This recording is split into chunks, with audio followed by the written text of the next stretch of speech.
Donc là derrière nous, il y a le carbet électrique. Donc c'est là qu'arrivent les fils de la microcentrale hydroélectrique qu'on a à 800 mètres d'ici, un peu plus bas. Alors c'est une grosse génératrice qui récupère de l'eau, qui fait tourner des cuillères, et on produit de l'électricité grâce à ça.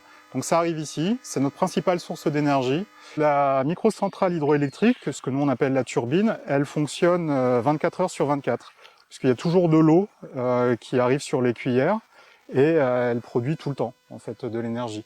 Donc c'est très pratique parce que ça nous permet même d'avoir un four en plein milieu de la forêt. On a 3 congélateurs, 2 frigos, une salle sèche dont je vais vous parler avec une clim. Ça nous permet de garder les affaires au sec parce qu'ici il fait chaud mais très humide et tout le matériel électrique etc. n'aime pas du tout l'humidité. Mais on a aussi un groupe électrogène, donc au cas où les 2 autres systèmes tombent en panne ou qu'on ait le moindre problème, on peut aussi produire de l'électricité avec le groupe électrogène. Donc de l'autre côté derrière nous, on va voir les panneaux solaires.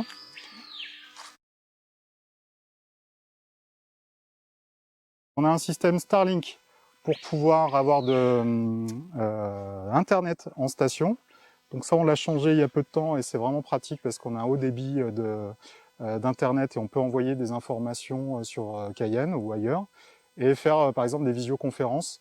Et derrière nous, on a donc dans l'ordre une station météo. Donc ça nous permet de relever des paramètres comme la température, l'humidité, l'ensoleillement, la pluviométrie à côté, un pluviomètre. Là, on a 3 antennes qui nous permettent aussi de communiquer. On a une autre antenne en cas de problème avec Starlink. On peut envoyer des messages via un téléphone, on peut envoyer des SMS de sécurité. On a aussi un téléphone satellite au cas où.